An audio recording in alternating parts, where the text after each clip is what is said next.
এই মাসে তুলসী পুজো করার সময় করবেন না এই ভুলগুলি, তাতে রুষ্ট হতে পারেন দেবী লক্ষ্মী। নমস্কার বন্ধুরা, আমার চ্যানেলে আপনাদেরকে স্বাগত জানাচ্ছি। এই মাসে তুলসী পুজো করার সময় কিন্তু কিছু ভুল এড়িয়ে চলার কথা বলা হয়েছে। এই মাসে বলা কারণ হলো এই মাসটি হলো খর মাস, যেটি শুরু হয়েছে 2023 সালের 16 ডিসেম্বরে এবং এই খর মাস শেষ হবে 2024 সালের 14 জানুয়ারিতে। এই খর মাস সম্পর্কে অনেকেরই হয়তো জানা আছে, আবার অনেকেরই হয়তো জানা নেই। এই তুলসী গাছ যেমন প্রতিটি বাড়িতে লক্ষ্মী স্বরূপা হয়ে থাকে, তেমনি এই গাছ একটি বহু মূল্যবান ঔষধি গাছও, যার কোনো তুলনা নেই। এই তুলসী গাছ লামিয়াসি পরিবারের অন্তর্গত একটি সুগন্ধি উদ্ভিদ। হিন্দু সম্প্রদায়ের কাছে এটি একটি পবিত্র উদ্ভিদ।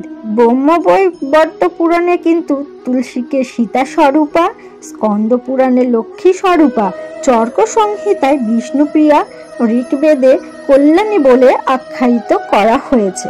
তাই বন্ধুরা, এই তুলসী গাছ কিন্তু প্রত্যেকটি পরিবারেই এখন দেখা যায় এবং তাকে সবাই ভক্তি শ্রদ্ধা সহকারে মা লক্ষ্মী স্বরূপা হিসেবে পুজো করে থাকেন। তাই তুলসীকে অত্যন্ত পবিত্র এবং পূজনীয় হিসেবেই মেনে থাকেন সকলে। এমনটা বিশ্বাস করা হয় যে যে গৃহস্থ বাড়িতে এই তুলসী গাছ থাকে, সেই গৃহস্থ বাড়িতে সর্বদা মা লক্ষ্মীর আশীর্বাদ থাকে।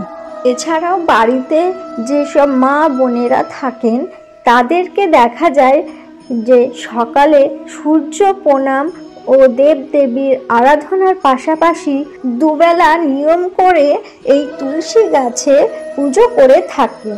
সকালে জল অর্ঘ্য দিয়ে পুজো করে থাকেন এবং সন্ধে সময় ধূপ দীপ জ্বালিয়ে তাকে সন্ধ্যাবাতি দিয়ে থাকেন। যেসব বাড়িতে নিয়ম করে এই তুলসী পুজো করা হয়, সেই সব বাড়িতে অশুভ শক্তি কখনোই বিরাজ করতে পারে না। সেই সব বাড়িতে তুলসী গাছ থাকার ফলে এবং তার নিত্য পুজো করার ফলে শুভ শক্তির বাতাবরণ সর্বদাই বৃদ্ধি পেয়ে থাকে এবং তুলসী পুজো করার ফলে পরিবারে সুখ সমৃদ্ধি বৃদ্ধি পায়। এই গাছে শুধু মা লক্ষ্মী নয়, ভগবান শ্রী হরিরও বাস হয়ে থাকে। তাই এই গাছ বাড়িতে আছে ও তাকে পুজো করছেন, তাহলে তাকে পরিষ্কার পরিচ্ছন্ন ও মাটি থেকে একটু উঁচু জায়গাতে রাখুন। এছাড়া যখন তখন তাকে স্পর্শ করবেন না ও যে কোনো দিন যে কোনো সময় সেই তুলসী গাছ থেকে পাতাও তুলবেন না। যে গাছে পুজো অর্চনা করা হয় সেই গাছে পাতা দিয়ে পুজো করা, ভগবানের পুজো করা যায় না। তার জন্য বাড়িতে অন্য আরো কয়েকটি তুলসী গাছ রাখতে পারেন। যে গাছে পুজো অর্চনা করা হয় সেই গাছের চারপাশটা সবসময় পরিষ্কার পরিচ্ছন্ন করে রাখাই ভালো। সামান্য নিয়ম মেনে চললে তুলসী মা সেই বাড়িতে সর্বদাই শুভ ফল দিয়ে থাকে। এছাড়া আমাদের আজকের আলোচ্য বিষয় হলো খর মাস নিয়ে। তাই এই ভিডিওতে আগেই বলা হয়েছে 16 ডিসেম্বর থেকে খর মাস শুরু হয়ে গেছে, তাই সময়টি চলছে এখন খর মাস। তাই এই খর মাসে তুলসী গাছ সংক্রান্ত কিছু বিশেষ বিষয় আমাদের মনে রাখা উচিত। এ না হলে মা লক্ষ্মী রুষ্ট হয়ে যান এবং সেই গৃহস্থ ত্যাগ করে থাকেন। তাই বন্ধুরা, তুলসী পুজো করার সময় আপনারা সচেতন হয়ে পুজো অর্চনা করুন। এবার আসুন বন্ধুরা, জেনে নেওয়া যাক খর মাসে তুলসী পুজোর নিয়ম পদ্ধতি।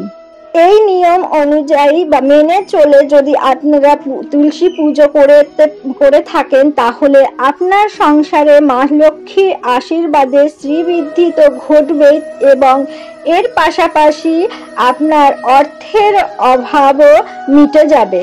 প্রথমত যে ভুল আপনারা করবেন না সেটি হলো খর মাসে পতিত একাদশীতে মঙ্গল ও রবিবারে তুলসী পাতা তোলা যাবে না এবং এই দিনে জলও দেওয়া যাবে না। এটি করলে দেবী লক্ষ্মী ক্রুদ্ধ হয়ে থাকেন এবং এমনটি করলে সেই ঘরে অশুভ শক্তির প্রবাহ বাড়তে থাকে। এর পাশাপাশি এই খর মাসের সময় বন্ধুরা তুলসী গাছে কিন্তু ভুলেও সিঁদুর অর্পণ করবেন না। বন্ধুরা, দ্বিতীয় যে কথাটি বলবো সেটি হলো, আপনার বাড়িতে যদি কোনো অসহায়, গরিব, দরিদ্র, বৃদ্ধ মানুষ এসে থাকেন অথবা কোনো সাধু সন্ন্যাসী এসে থাকেন, তাদেরকে কিন্তু আপনারা কোনো মতেই খালি হাতে ফেরাবেন না। আপনারা আপনাদের সাধ্য মতন কিছু হলেও তাদেরকে দান করবেন। এই দান আপনাদের তীর্থযাত্রার সমান পুণ্য ফল দিয়ে থাকে। এই দান পুণ্যের ফলে আপনাদের আর্থিক অবস্থাকে আরো শক্তিশালী করে তুলবে। তো বন্ধুরা, এই ভিডিওটি এই পর্যন্তই।